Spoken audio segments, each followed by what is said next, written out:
Mr. A. Vivekanand has been serving as an actor in films for the past 25 years. He was introduced into the film industry in the year 1987 by Dr. Balachandar. He has acted around 400 movies, and all his films imparts social messages through his wonderful acting. He has been crowned the title Janangalin Kalengan and Chennai Kalaivanar. He has received appreciation from Dr. APJ Abdul Kalam and a letter of certificate from Padma Bhushan Dr. V. Shanta Adyar Cancer Institute. He has also received congratulation message from House of Commons, Canada. He owns a number of awards, and few of them are Tamil Nadu State Award for the Best Comedian 4 times, Filmfare Award consecutively thrice, Film Fans Association Award 5 times, Dinagaran Award thrice, Cinema Express Award thrice, ITFA Award thrice, Astro Singapore Award once, South Indian Cinema Photographers Association Award once, the highest award of the state given by Chief Minister Kalaima Mani Award, Special Award by Chief Minister of State Kalaivanar Award, recognition by Central Government of India Padma Shri conferred in the year 2009.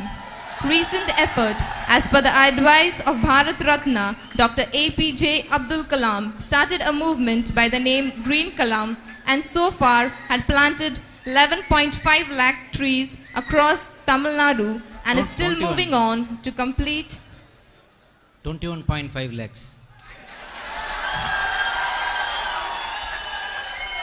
Sorry, sir. And still moving on to complete the task of planting 1 crore trees with the help of college and school students in Tamil Nadu. His area of message so far dealt in movies are children education, dowry, child labor, blind ritual in villages, global warming, corruption and bribe, AIDS prevention, polio vaccination, family planning, importance of natural manure, hygiene condition of the village, female infanticide, voters' importance, traffic rules and discipline. Sir, could you please speak a few words for us? Yalla, don't worry, be happy.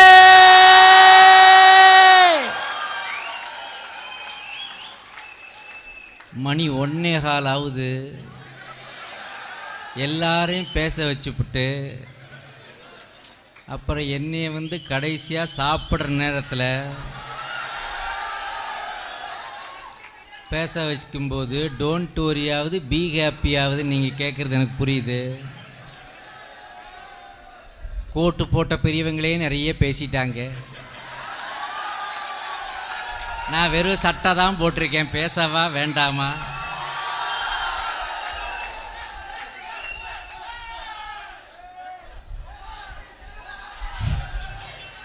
Don Don Don Don Don Don Don Don. என்ன Don என்று நீங்கள் கூப்பிட்டாலும் நான் Don ஆவதற்கு காரணமாக இருக்கிற gang leaders நீங்க தான் என்பதை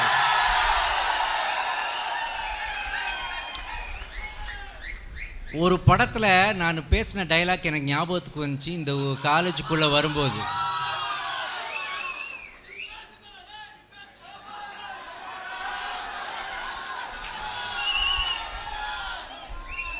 எந்த சிஎம் ஈகே நாயனா, எந்த பீடி மலபார் பீடி, எந்த மியூசிக் ஜண்டேன்னு அதை அடிச்சுதான் என்னை கூட்டு வந்துருக்காங்க. அப்ப 2 பக்கமும் உங்க கல்லூரி பெண்கள் நின்று அந்த கேரளா ட்ரெஸ்ஸை போட்டுக்கிட்டு அந்த பூக்களை எல்லாம் தூவுனது இருக்கே, ஆடாடாடாடா എന്റെ ഓമനെ എന്താ പെൺകുട്ടിന്. എന്താ ഒരു പെൺകുട്ടി പോകുന്നു, പെൺകുട്ടി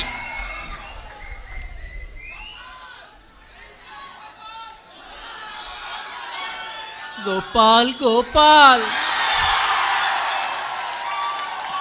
நேரம் ஆகிவிட்டது, பரவாயில்லையா கோபால்?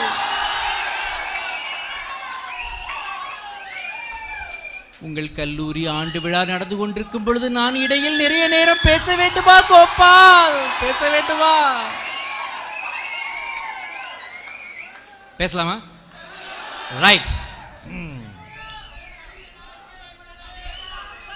நாகர்கோயில் என்றாலே எனக்கு ஒரு தனியான ஒரு இது. காரணம் என்னன்னா, நாகர்கோயில் படித்தவர்களின் மாவட்டம்.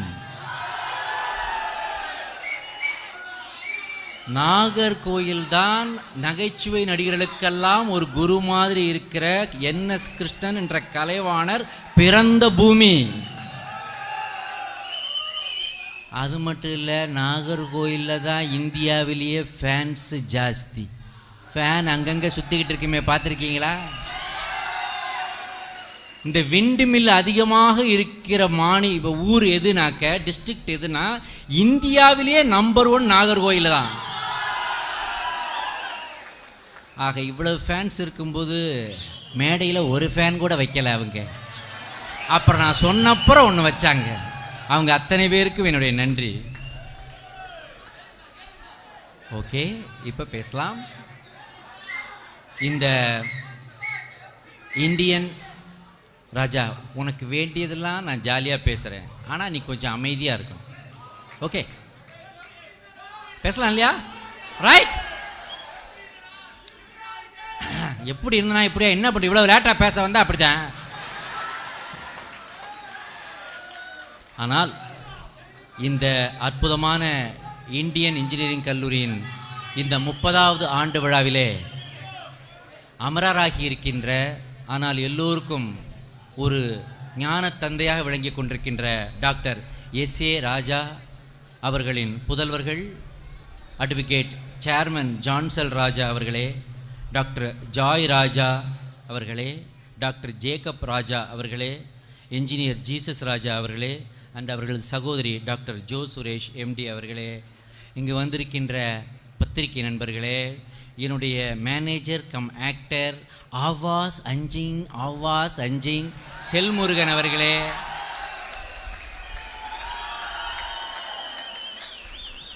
இங்கே வந்திருக்கின்ற பத்திரிகை நண்பர்களே, மற்றும் ஒரு முக்கியமான ஒரு நபரும் இங்கே இருக்கார். அவரை சொல்லிட்டு அப்புறம் நான் ஆரம்பிக்கிறேன். அதாவது பேசும்போது சொன்னாங்க, ரொம்ப நேரம் எனக்கு ஒரு இன்ட்ரோடக்ஷன் கொடுத்தாங்க. இன்டர்வெல்லே விட்டுருவாங்க போல இருக்குது, அவ்வளோ பெரிய இன்ட்ரோடக்ஷன் கொடுத்தாங்க. ரொம்ப சந்தோஷம் என்னை பற்றி உயர்வாக சொன்னதுக்கு. அதில் முக்கியமாக அவங்க சொன்னது இந்த மரம் நடுறதை பற்றி சொன்னாங்க. உண்மையில் தமிழ்நாடு முழுவதும் 21.5 லட்சம் மரக்கன்றுகளை நட்டிருக்கிறேன். அது நம்ம பாரத ரத்னா டாக்டர் APJ அவர்கள் சொன்னதுனால நான் அதை செய்ய ஆரம்பித்தேன். 2 வருஷம் நான் படங்களே நடிக்கலை, நீங்கள் பார்த்துருப்பீங்க. தேங்க்யூ. அப்படி நான் நட்டு கொண்டிருக்கும் பொழுது காலேஜ்லேயும் ஸ்கூலில் தான் நிறைய மரங்களை நட்டேன். ஆனால் பொதுமக்களிடம் சென்று யாருக்கு தேவையோ அந்த ஏழை மக்களுக்கு, அந்த விவசாய மக்களுக்கு மரம் நட வேண்டுமே என்ற ஆவலை பூர்த்தி செய்தவர் இங்கே வந்திருக்காரு. அவர் திருநெல்வேலி மாவட்டம் கோபால சமுத்திரத்தை சார்ந்த சுந்தரேசன் ஒருத்தர். அவர் கொஞ்சம் பார்த்துக்கங்க, நல்லா முடிஞ்சால் ஒரு கைத்தட்டல் கொடுங்க. இப்போ சார் உட்காந்துக்கலாம். எதுக்காக சொல்கிறேன்னா, இந்த கல்லூரி தனி கல்லூரி இல்லை, இது ஒரு குழுமம். நிறைய கல்லூரிகள் சேர்ந்த மாபெரும் அமைப்பு. இந்த அமைப்பிலே நினைத்தால் இது போன்ற மரம் நடுகின்ற நண்பர்கள், நான் வரேன், நான் வந்து நட்டுத்தரேன் அப்படின்றதுனால இவர் கிட்டத்தட்ட 5 லட்சம் தாய்க்குலங்கள் இருக்கின்ற ஒரு மாபெரும் அமைப்பு கிராமோதயம் என்ற ஒன்றை அமைத்து அதன் மூலமாக பல பெண்களை கந்துவட்டு கொடுமையிலிருந்து நீக்கி, பல பெண்களுக்கு, விதவைகளுக்கு, கணவனால் கைவிடப்பட்டவர்களுக்கு என்று பல பிரச்சனையில் இருக்கிற லேடிஸ், அவங்க தாய் குலங்களெல்லாம் கூப்பிட்டு 5 லட்சம் பேருக்கு வாழ்க்கையை அமைத்து கொடுத்து கிராமோதயம் என்ற அமைப்பை நடத்தி கொண்டிருக்கிறார் சுந்தரேசன் அவர்கள், எந்தவித எதிர்பார்ப்பும் இல்லாமல். ஸோ அவரை வாழ்த்தி மேடையில் இருக்கும் இங்கே நமக்கு முன்னால் பேசி சென்ற வெல்கம் டான்ஸ் சூப்பராக ஆடினாங்க, ரொம்ப நேரம் ஆடினாங்க, ஆனால் சூப்பராக ஆடினாங்க. அவங்களுக்கு என்னுடைய வணக்கம். ப்ரேயர் சாங்கு, அதுக்கப்புறம் பார்த்தீங்கன்னா வெல்கம் ஸ்பீச் கொடுத்த மின்டூ டி ஜார்ஜ் அவர்களுக்கும், அப்புறம் இங்கே வந்திருக்கின்ற அம்மையார் மிஸ்ஸஸ் சோஃபியா ராஜா அவர்களுக்கு என்னுடைய வணக்கத்தை தெரிவிச்சுக்கிறேன். ஆனுவல் ரிப்போர்ட் வாசித்தாங்க. அந்த நேரத்தில் கப்புன்னு நான் எஸ்கேப் ஆகி திரும்பி வந்தேன். ஏன்னா அதை நான் கேட்டு என்ன பண்ண போகிறேன். அதை வாசித்த doctor B Sasikumar principal TAIC அவர்களுக்கு வணங்குகிறேன். அப்புறம் பிரசிடென்ஷியல் அட்ரஸ் கொடுத்த டாக்டர் SA ஜாய்ராஜா அவர்களுக்கும், அப்புறம் வந்து அவருடைய அத்தனை சகோதரர்கள் அவர்கள் பேரெல்லாம் சொல்லிட்டேன். Chief guest scientist doctor V Narayanan எவ்வளோ அற்புதமான கருத்துக்களை சொன்னார். சைடில் பார்க்குறான், திரும்பி பார்க்குறான், வெளியே போகலாமான்னு ஒருத்தன் ட்ரை பண்ணுறான். நான் ஒன்று சொல்கிறேன், எப்போவுமே இந்த மாதிரியான சப்ஜெக்ட்டு கொஞ்சம் போர் அடிக்கத்தான் செய்யும். கிரையோஜெனிக் பற்றி தெரிஞ்சுக்கிறதுக்கு 30th டே ஆனுவல் டே அன்னைக்கு ஜாலியாக ப்ரோக்ராம்ஸ்லாம் இருக்கும்போது இதை பேசலாமா, இதை நம்ம கேட்க முடியுமா நீங்கள் நினைக்கலாம். ஆனால் இன்னைக்கு இந்தியா ஒரு வல்லரசாக திகழ்கிறது என்றால், அதை நோக்கி சென்று கொண்டே இருக்கிறது என்றால், அதற்கு காரணம் இது போன்ற விஞ்ஞானிகள் தான் என்பதை நாம் மறந்துவிடக்கூடாது. கொஞ்சம் சப்ஜெக்ட் போர் அடிக்க தான் செய்யும். ஒருத்தன் சொன்னான், சார் நீங்கள் எனக்கு லெக்சரரை பார்த்து பையன் சொன்னான், சார் நீங்கள் எனக்கு எங்கள் அம்மாவோட பெரிய ஆள் சார் அப்படின்னா. உன் தாயை விட நான் உயர்வானவனா?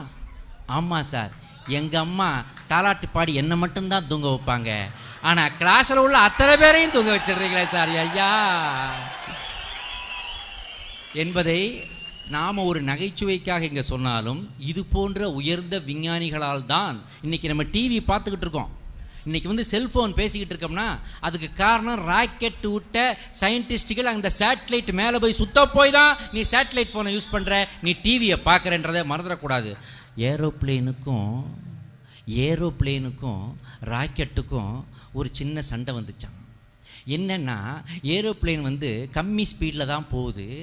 ஆனால் அந்த ஏரோப்ளேன் சொல்லிச்சான், எனக்கு வந்து டிக்கெட்டு ஜாஸ்தி, இன்னும் உள்ளே வந்து பார்த்தா ஏசி இருக்குது, சூப்பராக நிறைய பேர் பாராட்டுறாங்க, கண்டம் விட்டு கண்டம் போய் பல மக்களை பல இடத்த கொண்டு போய் சேர்க்குறேன், ஆனால் எனக்கு இல்லாத மரியாதை என்னை விட நீ மட்டும் எப்படி, நான் இப்படி போகிறேன் நீ இப்படி போகிற, ஆனால் நான் இப்படி போகிற ஸ்பீடை விட நீ இப்படி போகிற, நீ ரொம்ப ஸ்பீடாக போறியே, ஏன் போகிற அப்படின்னு கேட்டுச்சான் ராக்கெட்டுக்கிட்ட. அதுக்கு ராக்கெட், அதெல்லாம் எனக்கு பல பிரச்சனைகளுக்கு விட்டுரு, நீ அதை விட்டுரு அப்படின்னுச்சான். இல்லை எனக்கு தெரிஞ்சே ஆகணும், இப்படி போகிற நான் வந்து கம்மியாக தான் மக்களால் மதிக்கப்படுறேன், ஆனால் நீ இப்படி போகிற, இதை மட்டும் எல்லாரும் உட்காந்து பார்க்குறாங்க, பேப்பரில் எழுதுறாங்க, போகிற, ஏன் என்னை விட எப்படி நீ ஸ்பீடாக போகிற? அதுக்கு ராக்கெட்டு சொல்லிச்சான், உனக்கும் அடியில் தீ வச்சா தெரியும்டா, அவ்வளோ ஸ்பீடாக போகடாதீங்க.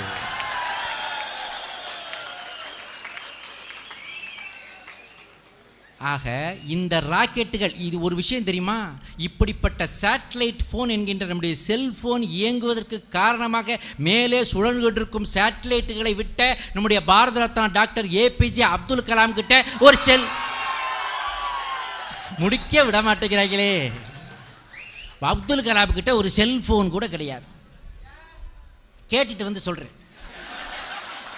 ஏன்னா அது அவருடைய சிம்பிளிசிட்டி. அதனால்தான் இன்னைக்கு வந்து தமிழ்நாட்டின் சூப்பர் ஸ்டார் ரஜினிகாந்த், ஆந்திராவின் சூப்பர் ஸ்டார் மகேஷ் பாபு, கர்நாடகாவின் சூப்பர் ஸ்டார் புனித் ராஜ்குமார், வட இந்தியாவின் சூப்பர் ஸ்டார் அமிதாப் பச்சன், ஆனால் கேரளாவின் சூப்பர் ஸ்டார் மோகன்லால் அல்லது மம்முட்டி வருஷம் மாறிக்கிட்டே இருப்பாங்க அவங்க.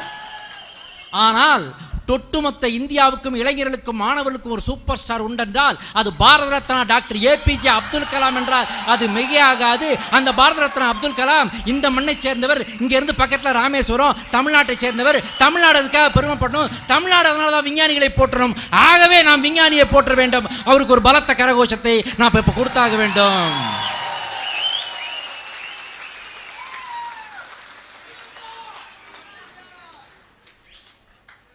இப்படிப்பட்ட சூப்பர் ஸ்டூடெண்ட்ஸ் உட்கார்ந்துருக்க இடத்துல நான் என்ன எல்லாரையும் சொன்னனே, உங்களை சொன்னனா இப்போ நான் சொல்ல போகிறேன்.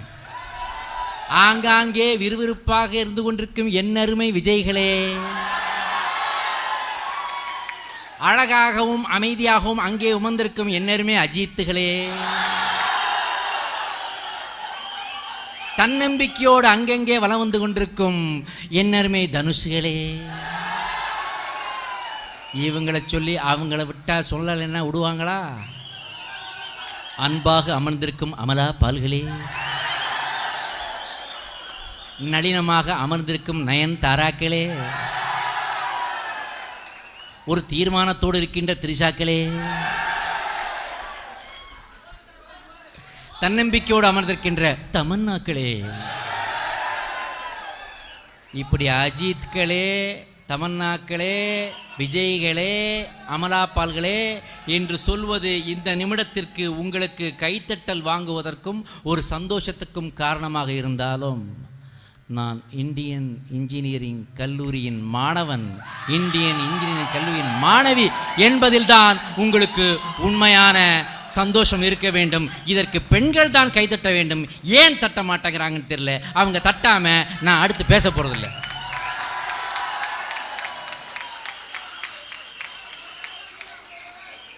பசங்க கிட்ட பொண்ணுங்க கிட்ட எதை பற்றி பேசலான்னா, நகையை பற்றி பேசலாம், புடவையை பற்றி பேசலாம், லேட்டஸ்ட்டாக வந்திருக்க டப்ஸு கம்மலை பற்றி பேசலாம், லிப்ஸ்டிக்கை பற்றி பேசலாம், லிப் கிளாஸ் பற்றி பேசலாம், எல்லா ட்ரெஸ்ஸை பற்றியெல்லாம் பேசலாம், நல்ல ஸ்டூல் மாதிரி உயரமான செருப்பை பற்றியெல்லாம் பேசலாம்.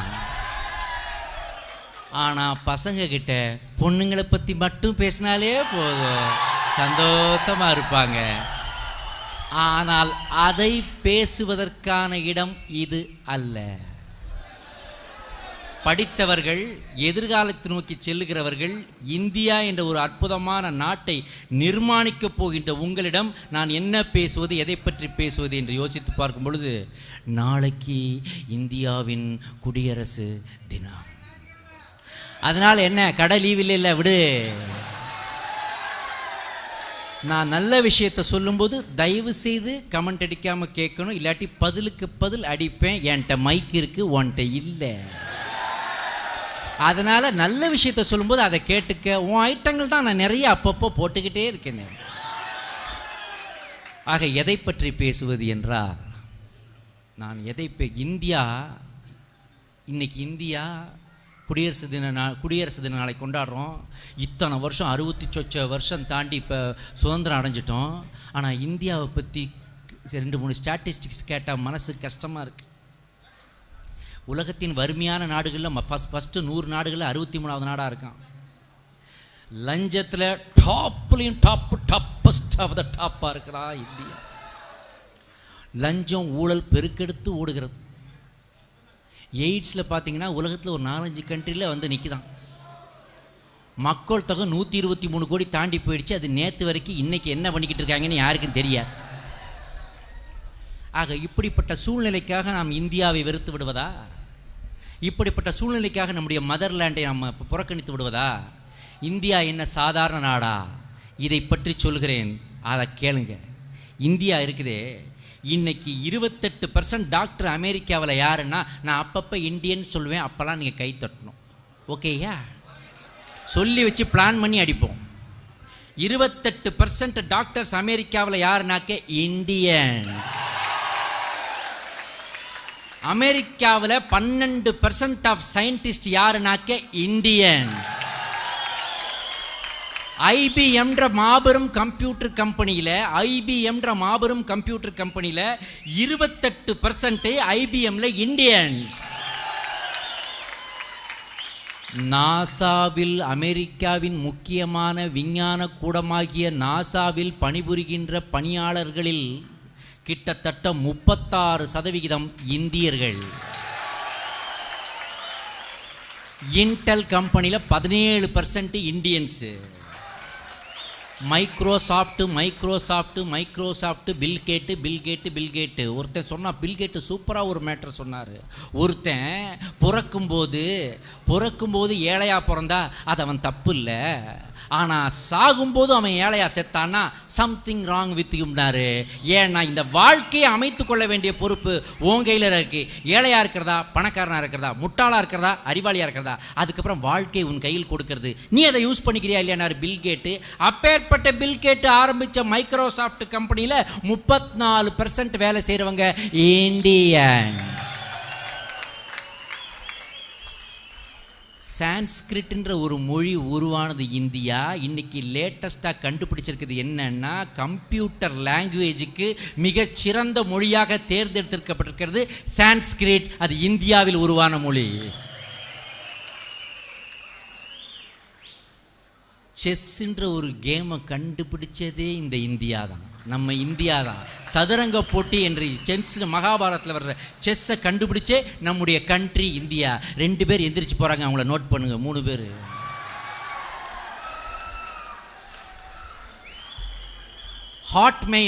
hotmail.com அதை கண்டுபிடிச்சவன் சபீர் பாட்டியான்ற இந்தியன்.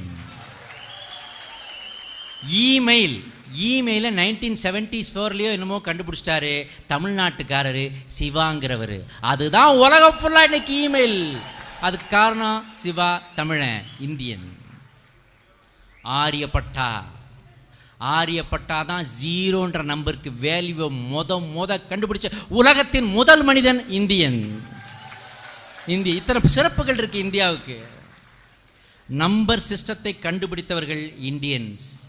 நம்பர் சிஸ்டத்தை கண்டுபிடிச்சதே இந்தியன்ஸ். அல்ஜீப்ரா உருவானது இந்தியாவில். நான் நமிதா பற்றி ரொம்ப நேரம் பேசலாம், ஆனால் நீங்கள்லாம் இன்ஜினியரிங் ஸ்டூடெண்ட்ஸ், உங்ககிட்ட என்ன பேசணுமோ அதை பேசணும். அல்ஜீப்ரா உருவானது இந்தியாவில். கால்குலஸும் ட்ரிக்னாமெட்ரியும் உருவானது இந்தியாவில். கைத்தட்டல் கம்மியாகுது அப்படின்னா நான் இன்னொரு வாட்டி சொல்லிக்கிட்டே இருப்பேன். நிறைய கம்ப்யூட்டர் மேலே ஹெச்என்பின்னு போட்டிருப்பானே, ஹெச்பின்னு போட்டிருப்பானே, அதுக்கு என்ன எக்ஸ்பேன்ஷன்? ஹேவ்லெட் அண்ட் பேக்வார்டு இல்லையா? வாய் ஒரு மாதிரி போகுது சொல்லும் போதே. அது என்னமோ ஒன்று, ஹேவ்லெட் அண்ட் பேக்வார்டு. அதோட GM Indian Rajiv Gupta. Pentium chip 90% கம்ப்யூட்டரில் இருக்கிற விஷயம் வந்து பென்டியம் சிப்பு.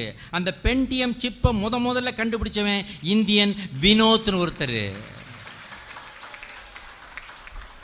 பைன்னு கணக்கில் பார்த்துப்பேன். எல்லா கணக்குகளும் யூஸ் பண்ணுற 22/7 இல்லையா? பார்ன உடனே தப்பாக எடுத்துக்கூடாது நண்பர்களே. 22/7 தானே பை? என்னது அதானே 3.14 வகுத்தா வரும். அதை கண்டுபிடித்தது புத்தியானா என்ற இந்தியன். அதுவும் எப்போ கண்டுபிடிச்சான்? 6ஆம் நூற்றாண்டில் கண்டுபிடித்தான்.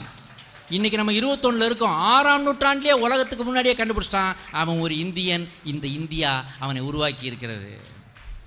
இந்தியாவில் மட்டும் 5600 பேப்பர்கள் இருக்கிறது. உலகத்தில் வேறு எந்த கண்ட்ரிலையும் இவ்வளவு பேப்பர்ஸ் கிடையாது. டெய்லி பேப்பர்ஸு 3500 மேகசின்ஸ் இருக்காங்க.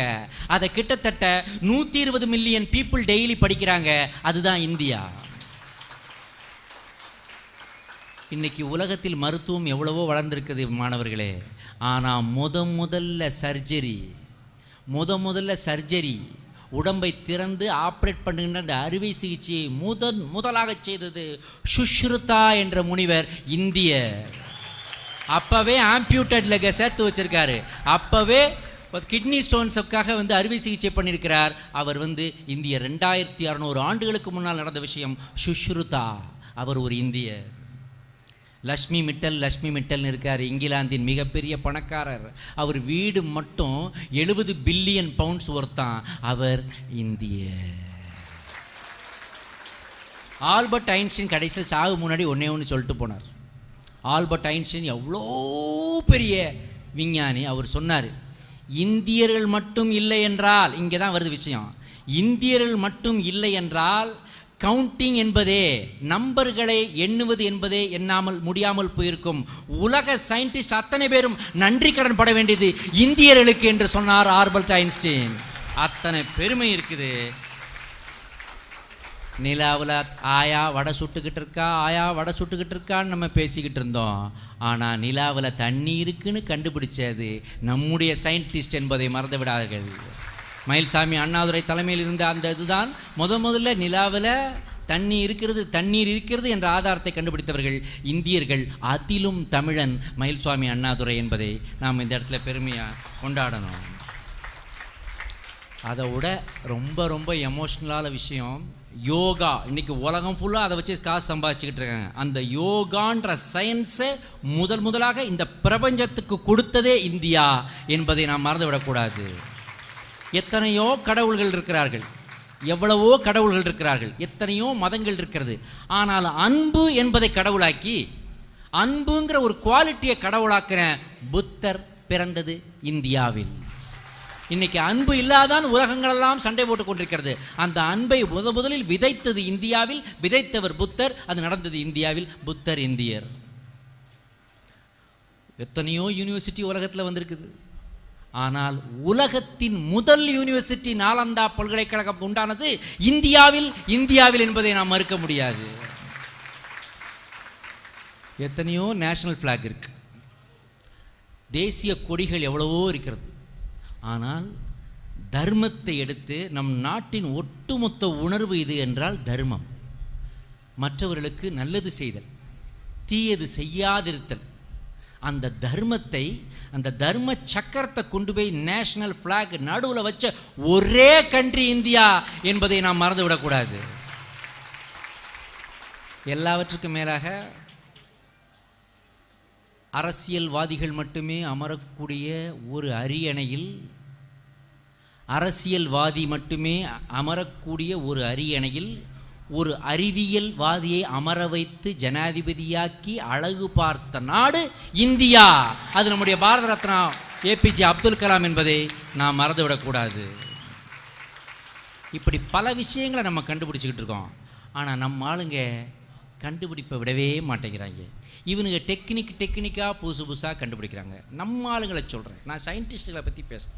அவங்கெல்லாம் இந்தியாவுக்காக கண்டுபிடிப்பாங்க. இவன் அவன் வசதிக்கு நிறைய விஷயங்கள் கண்டுபிடிக்கிறான். அது என்னென்ன தெரியுமா? இந்த சீடி இருக்கே, அது உடஞ்சதுனாலோ அது கொஞ்சம் இழுத்தாலோ தூக்கி தூர போட்டுறோம். ஆனால் நம்மால் தான் அதை ரிக்ஷா பின்னாடியும் வண்டி பின்னாடியும் ரிஃப்ளெக்டராக யூஸ் பண்ணுவோம்.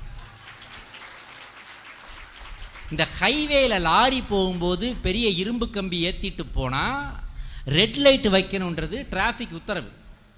ஆனால் நம்மால் 2-in-1 பண்ணுவான். கிளீனரு, லாரி கிளீனர் டிரைவர் சேர்ந்து 2-in-1 ஒன்று பண்ணுவான். என்ன பண்ணுவான் தெரியுமா? ரெட் லைட்லாம் போட மாட்டான்.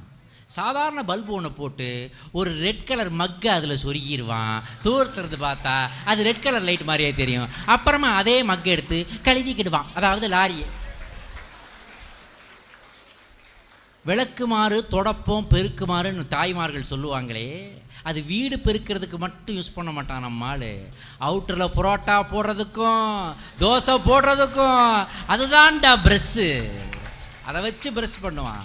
வெள்ளைக்காரன்லாம் பார்த்தா வியந்து போகிறான். முட்டை போண்டாவை பார்த்தா எப்படா எங்கேயுமே ஓப்பனிங் இல்லாமல் முட்டை போண்டாவுக்குள்ளே எப்படா முட்டை போச்சுது? எங்கேயுமே ஓப்பனிங் இல்லையே, எப்படி போச்சுது அவனுக்கு? அது மதுரையில் பார்த்தா ஒரு ஒரு ஃபாரின் டூரிஸ்ட்டு மதுரை கோயிலை பார்க்காம பக்கத்தில் இருக்க டீ கடையை அப்படியே ஆச்சரியமாக பார்க்குது. ஒரு ஃபிகரு. அதனால தான் நானும் நோட் பண்ணேன். அது என்ன பார்க்குதுன்னா, டீ கடையில் இங்கேருந்து அடிக்கிறான், சல்லடி இறங்கி இந்த டம்ளருக்குள்ளே இறங்குது. இடையில பிரிட்ஜு எதுவுமே இல்லை. சென்டர் ஆஃப் ஈக்குவலிபிரியம்ங்கிறாங்களே, கிராவிட்டிங்கிறாங்களே, எல்லாத்தையும் இது பண்ணிட்டானே. சல்லுன்னு அதுவும் டயகனலாக வருது, டயகனலாக போகுது. இது எப்படா பண்ணுறானுங்க? இப்படிப்பட்ட பல விஷயங்களை அன்றாட வாழ்க்கையில் நாம் கண்டுபிடித்து கொண்டு தான் இருக்கிறோம். அப்படின்னா ஃப்ரிட்ஜை கண்டுபிடிக்கும் முன்னாடியே புளி சாதம் கண்டுபிடிச்சவன் இல்லையா தமிழே? 3 நாள் வச்சு சாப்பிடுவாயா ஊறுகாயோட? புளிசாதமும் ஊறுகாய் எப்பேற்பட்ட சைட் டிஷ்னு தெரிஞ்சவனுக்கு தாண்டா தெரியும். அங்க பாருங்க ரெஸ்பான்ஸ். பிரியாணியை முகலாயர்கள் கொண்டு வந்திருக்கலாம், ஆனா அதுக்கு கத்திரிக்காய் கொச்சு தான் சைட் டிஷ்னு கண்டுபிடிச்சவன் நம்மால்ரா. ஆக இப்படி பல விஷயங்கள் நமக்கு இதாக இருந்தாலும், இந்த இடத்துல யாரை நீங்கள் உங்கள் ரோல் மாடலாக வைத்துக் கொள்வது என்றால், அதுக்கு நான் ஏற்கனவே சொன்னேன். யாரை சொல்லுவேன்னு உங்களுக்கே தெரியும். ஆனால் அவரை நான் இப்போ சொல்லலை. அவரை சொல்ல அப்படியே தூக்கிட்டு போவேன் உங்களை. இன்னொருத்தரை சொல்லி இந்த பேச்சை முடிக்க போகிறேன். ஏற்கனவே சொன்னேன், இன்னைக்கு நமக்கெல்லாம், இந்திய இளைஞர்களுக்கு மாணவர்களுக்கெல்லாம் ஒரு ஜோதி போல இருப்பவர் டாக்டர் ஏபிஜே அப்துல் கலாம் என்றால், அவர் வருவதற்கு காரணம் ஒருவர். அவரை யோசி, அவரை வச்சுக்கோ. அஜித் ஃபோட்டோ வச்சுக்கோ, விஜய் ஃபோட்டோ வச்சுக்கோ, உன் ரூமில் ஒட்டிக்கோ. அதோட இவர் ஃபோட்டோவையும் வை, நயன்தாரா ஃபோட்டோ வை, சல்மான் கான், ஆமீர் கான், எல்லார் ஃபோட்டோ, ரித்திக் ரோஷன் எல்லாம் வைங்க. அதோடு சேர்த்து இவர் ஃபோட்டோவும் வைங்க. பிரியங்கா சோப்ரா, கைத்ரீனா கைஃப், நயன்தாரா, அமலா பால், தமன்னா, இவங்களுடைய ஃபோட்டோலாம் உங்கள் ரூமில் வச்சுக்கோங்க. அதோடு சேர்த்து இவர் ஃபோட்டோவையும் வைங்க. யார் தெரியுமா? சுவாமி விவேகானந்தர். சுவாமி விவேகானந்தர் தான் அப்துல் கலாம் நமக்கு கிடைக்கிறதுக்கு காரணம். சொன்னால் எல்லாருக்கும் அதிர்ச்சியாக இருக்கும். எப்படி தெரியுமா? அதுக்கு ஒரு சின்ன கதை இருக்குது. ஷார்ப்பாக முடிச்சிருவேன், சொல்லவே வேணாமா? ஓகேயா? சவுண்டு பத்தலை, அங்கேருந்து வரல, பசிக்குது போல இருக்கு அவங்களுக்கு, இங்கேருந்து வரல, சொல்லவா வேணாமா? ஓகே. 1800களில் 1860களில் நினைக்கிறேன், ஒரு கடல்ல ஒரு கப்பல், அப்போ ஆகாய விமானம் கண்டுபிடிக்காத நேரம், அதனால கப்பலில் தான் எல்லாரும் பிரயாணம் பண்ணாங்க. அப்படிப்பட்ட கப்பலில் ஒரு டாட்டாவோட தாத்தா, பழைய டாட்டா, ஜிஆர்டி டாட்டா, சாம்ஷெட்பூர் டாட்டா, அவர் பேர் தெரியல, அவர் சின்ன வயசுக்காரரு, அவர் அந்த கப்பலில் போறாரு. அதே கப்பலில் ஒரு இளம் துறவி சென்று கொண்டிருக்கிறார். அந்த இளம் துறவியை சென்று இந்த டாட்டா போய் பார்க்குறாரு. பார்த்த உடனே வணக்கம்னு சொல்லி ஆசீர்வாதம் வாங்குறாரு. இவர் அவர்கிட்ட கேட்குறாரு, சாமி நீங்கள் எங்கே போகிறீங்க? அதுக்கு சாமி சொல்லுது, நான் சிகாகோவில் உலக சமய மாநாடு நடக்குது, வேர்ல்டு ரிலிஜியன் பார்லிமெண்ட் நடக்குது, அதுக்கு போகிறேன். இந்தியாவையும் இந்தியாவின் கலாச்சாரத்தையும் இந்து மதத்தின் உயர்வையும் பற்றி நாங்கள் பேச போகிறேன். நீ எங்கே போகிற? நான் ஜப்பானில் சயின்ஸ் எக்ஸிபிஷன் நடக்கு, அதுக்கப்புறம் அமெரிக்காவில் சயின்ஸ் எக்ஸிபிஷன் நடக்கு, அதையெல்லாம் போய் பார்க்க போகிறேங்கிறாரு. இவர் பார்த்த அப்புறம் என்ன செய்வேன்னு சாமி கேட்குறாரு, துறவி கேட்குறாரு. அதுக்கு இவர் சொல்கிறாரு, ரிட்டன் டிக்கெட் இருக்கு, ரிட்டன் ஆகி இந்தியாவுக்கே வந்துடுவேன் அப்படிங்கிறாரு. ஏன் அப்படி சொல்கிறீங்க, என்ன பிரச்சனைன்னு கேட்குறாரு. ஆமாம், பார்க்கத்தான் முடியும் எங்களால். ஏன் இந்தியாவில் ஏது சார் சயின்ஸு? ஏன் அப்படி சொல்கிறீங்க? இந்தியா வெள்ளைக்காரன் ஆண்டுகிட்டு இருக்கான். இப்போது இந்தியாவில் சயின்ஸுக்கு ஒரு அமைப்பு எப்படி சார் ஏற்படுத்த முடியும்? சயின்டிஸ்ட் ஏது சார்ங்கிறாரு. என்ன இப்படி சொல்லிட்டீங்க? ஆரியப்பட்டா, பாஸ்கரான்னு சொல்லி அந்த துறவி, இந்தியாவில் இதுவரை எத்தனை சயின்டிஸ்டுகள் இருந்தார்கள், வானியல் சாஸ்திரத்திலும் கணித சாஸ்திரத்திலும் மருத்துவ சாஸ்திரத்திலும் எப்பேற்பட்ட அறிஞர்களாம் இந்தியாவில் இருந்திருக்கிறார்கள் என்று ஒரு பட்டியலிட்டு சொல்லுகிறார். அவர் அப்படியே திகைச்சு போய் நிற்கிறாரு. அப்போ அவர் சொல்றாரு, போங்க அங்கு உள்ள அறிவையெல்லாம் கொண்டு வாருங்கள், அதன் பிறகு இங்குள்ள இளைஞர்களை, இந்தியாவில் இருக்கும் இளைஞர்களை உருவாக்குங்கள், யங் சயின்டிஸ்டை இந்தியாவில் உருவாக்குங்கள் என்று சொன்னார் அந்த இளம் துறவி.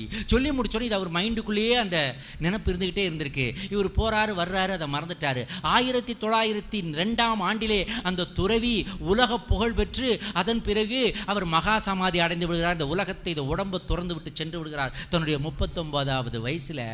ஆனா அவர் சொல்லி சென்ற அந்த செய்தி இந்த டாட்டாவோட மனசுல இருந்துகிட்டே இருந்துச்சு. நேரா போறாரு, பெங்களூர் வர்றாரு. பெங்களூர்ல ராஜா இருக்காரு. மைசூர் மகாராஜாட்ட போறாரு.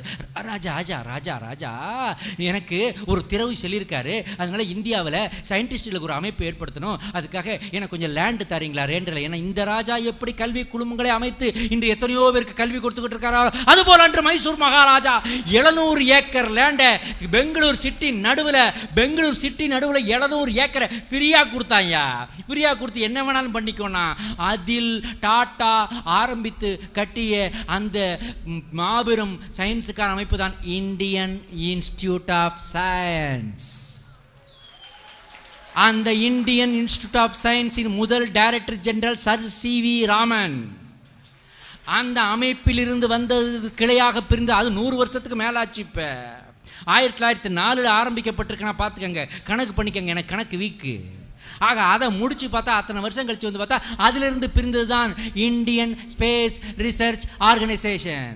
அந்த இந்தியன் ஸ்பேஸ் ரிசர்ச் ஆர்கனைசேஷன்ல இருந்து வெளியே வந்தவர் தான் நம்முடைய டாக்டர் ஏபிஜே அப்துல் கலாம்.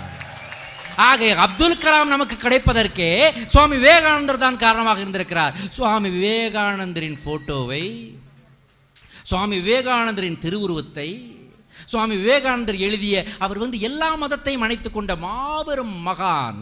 உலகத்தில் சில 1000 வருஷங்களுக்கு ஒரு தடவை தான் அப்பேற்பட்ட கிரேட் பீப்புள். என்னைக்குமே யூத் ஐக்கான் பாருங்க, ஹீரோ மாதிரி இருப்பார், 6 அடி உயரம், நல்ல கம்பீரமாக பார்ப்பாரு. இது வரைக்கும் எந்த சாமியாராவது இவ்வளவு ஸ்டைலாக நின்று be brave, strength is life, weakness is டெத்னு எவன் சொல்லியிருக்கான்? இவன் சொன்னான். அதான் சுவாமி விவேகானந்தர். இன்னைக்கு வரைக்கும் இந்தியாவில் யூத்துக்கு ஒரு ஐக்கான்னா அவர் சுவாமி விவேகானந்தர் தான். அவருடைய 150வது வருஷம் அவர்கிட்ட போய் கேட்குறாங்க. சாமி சாமி சாமி, நீ பாட்டுக்கு இளைஞர்களுக்கு இவ்வளவு சொல்லி, உலகத்தில் முதல் punch dialogue.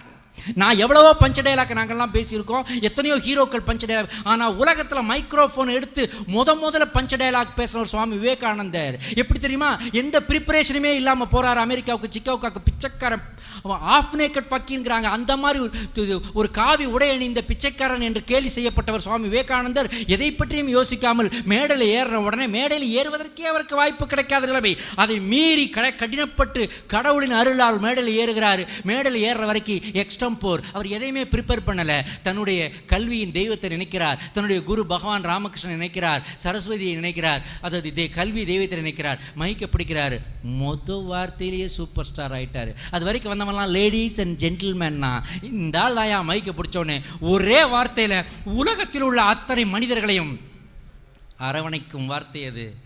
Sisters and brothers of அமெரிக்கான்னு ஒரு வார்த்தை.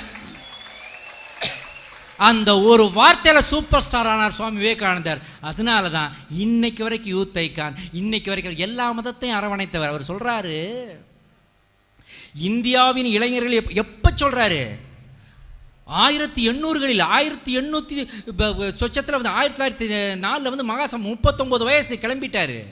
39 வயசில் நான் போயிட்டு வரேன், மை மிஷன் அக்கம்ப்ளிஷ்ட், நான் வந்த வேலை முடிந்தது. பெரிய மரத்தின் நிழலிலே சிறிய செடிகள் வளராது. ஆகவே இளைஞர்களே, நீங்கள் வளர வேண்டும், என் தொழில் என் பணி முடிந்தது, நான் செல்கிறேன் என்று சொல்லிவிட்டு அப்படியே குட் நைட் சொல்லிட்டு செத்து போனார். அப்பேற்பட்ட மகான் அவர் சொல்றாரு, இஸ்லாம் இளைஞனின் உடல் உறுதியும் இந்தி இளைஞனின் மூளையுடனும் எனக்கு இளைஞர்கள் வேணும்னு கேட்டார். அது மட்டுமா கேட்டார்?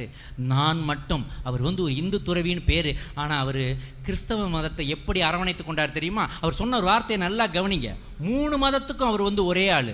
அவர் சொல்கிறாரு, நான் மட்டும் இயேசு கிறிஸ்து பிறந்த ஜெருசலத்தில் பிறந்திருந்தேன் என்றால், அவர் பேசுகிறார், சுவாமி விவேகானந்தர் பேசுகிறார், நான் மட்டும் ஜெருசலத்தில் பிறந்திருந்தால் இயேசு கிறிஸ்துவின் பாதத்தை, ஏன்னா இயேசு கிறிஸ்துவ அவ்வளவு பிடிக்கும் அவருக்கு, அவருடைய டீச்சிங்ஸ். அவர் சொல்றாரு, நான் மட்டும் ஜெருசலத்தில் பிறந்திருந்தால் இயேசு கிறிஸ்துவின் பாதத்தை என்னுடைய கையை வெட்டி அந்த இரத்தத்தால், காலை வெட்டி அந்த இரத்தத்தால், கழுத்தை வெட்டி அந்த இரத்தத்தால்னு சொல்லல, என்னுடைய இருதயத்தின் இரத்தத்தால் அவர் காலை கழுவுவேன்னு சொன்னாருங்க சுவாமி விவேகானந்தர்.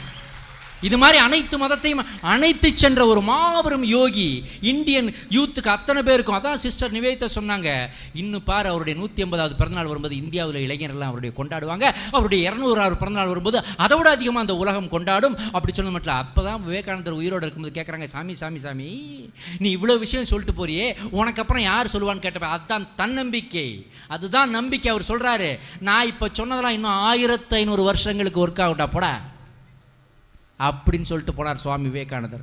அதனால்தான் இன்றளவும் சுவாமி விவேகானந்தர் எழுதியிருக்கின்ற, இளைஞருக்காக எழுதியிருக்கின்ற அந்த வாசகங்களை படித்து பாருங்கள். உங்களுக்குள் அவர் சொல்றாரு, யார் நாத்திகன்? கடவுள் மேல் நம்பிக்கை இல்லாதவன் நாத்திகன் அல்ல. இளைஞர்களே, மாணவர்களே, உங்களுக்கு சொல்கிறேன், சுவாமி விவேகானந்தர் சொன்னது, கடவுள் மேல் நம்பிக்கை இல்லாதவன் நாத்திகன் அல்ல, எவன் ஒருவனுக்கு தன் மேல் நம்பிக்கை இல்லையோ அவன் தான்டா நாத்திகன் சொன்னார். அந்த கருத்தை சொன்னவர் சுவாமி விவேகானந்தர். ஆகவே மாணவர்களுக்கு நம்பிக்கை வேண்டும், பலம் வேண்டும். பலத்துக்கு, அதாவது பலவீனத்திற்கு மருந்து எது தெரியுமா? அதை பற்றி சிந்திச்சுக்கிட்டு இருக்கிறது இல்லை. ஒரு இடத்துல உட்காராதரா. அஞ்சலி பாப்பாவை பார்த்து அஞ்சலி படத்தில் ஒரு டைலாக் வரும், ஏந்திரு அஞ்சலி ஏந்திரு, ஏந்திரு அஞ்சலி ஏந்திருன்னு.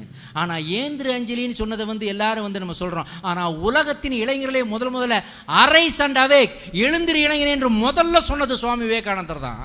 உலகத்தில் உள்ள அத்தனை இளைஞர்களை எழுப்பியவர் அவர் தான், தன்னம்பிக்கையை கொடுத்தவர் அவர் தான், வலிமையை கொடுத்தவர் அவர் தான். அவர் உலக இளைஞர்களின் குரு, அவரை உங்களுடைய ரோல் மாடலாக வைத்துக் கொள்ளுங்கள் என்று சொல்லி, ஃபர்தரா என்ன மறந்துட்டேனே, குரு எல்லாரும் சொன்னாங்க. அவர் பேசும்போது சொன்னார், உங்களுடைய சேர்மன் சார் பசங்கிட்ட சொல்லுங்கள், சினிமாவில் ஹீரோஸ் போடுற மாதிரியே இவங்களும் டிஷர்ட் போட்டு காலேஜுக்கு வந்துடுறாங்க, சினிமா வேறு வாழ்க்கை வேறு அப்படின்னு சொன்னாங்க. அந்த விஷயத்தில் நான் உங்களுக்கு ஒன்று சொல்ல விரும்புகிறேன்.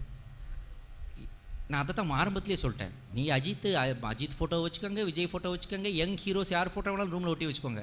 ஆனால் உங்கள் வாழ்க்கையை பில்டு பண்ணக்கூடிய நேஷனே பில்டு பண்ணார் சுவாமி விவேகானந்தர். உங்களுடைய வாழ்க்கையை பில்டு பண்ணக்கூடிய மாபெரும் வாசகங்களை சொன்னவரை அவர் ஃபோட்டோ வச்சிங்கன்னா உங்களுக்கு ஒரு மாதிரி டல்லாக இருக்கும்போது பார்த்தீங்கன்னா ஒரு நம்பிக்கை வரும்.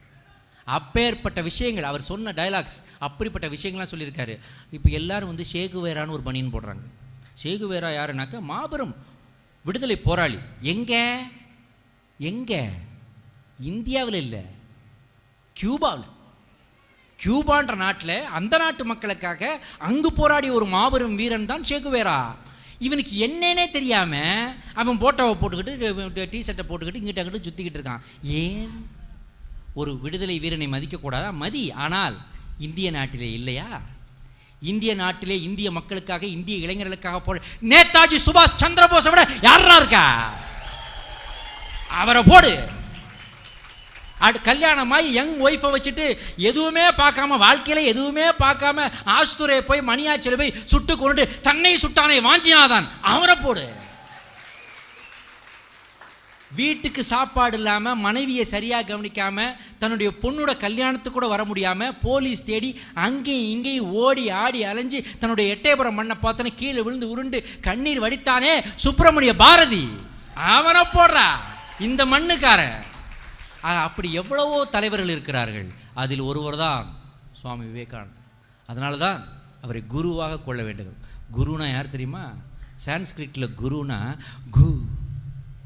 Guna ignorance, ரூனா one who dispels it, Guna darkness, ரூனா one who dispels it, Guna அறியாமை என்ற இருள், ரூ என்றால் அந்த அறியாமை என்ற இருளை நீக்கி ஞான தீபத்தை ஏற்படுத்துகிற வாத்தியார்கள். அதனால தான் குருவுக்கு குருன்னு பேர் வந்துச்சு. அப்பேற்பட்ட குருவை மதிக்கணும். அந்த குருவை ஆனால் மாதா பிதா குரு தெய்வம். யோசிச்சு பார்த்தா மாதா ஃபஸ்ட்டு வந்துடுது அம்மா, பிதா செகண்ட் வந்துடுது அப்பா.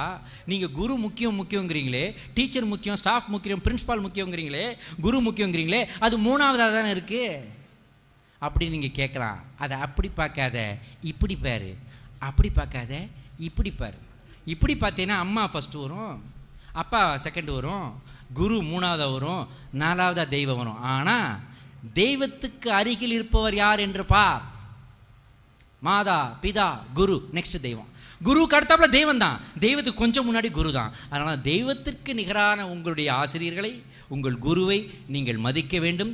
அல்லாவிட்டால் உங்களுக்கு வாழ்க்கையில் மேலும் மேலும் வளங்கள் சேருவதற்கு அது உதவியாக இருக்காது.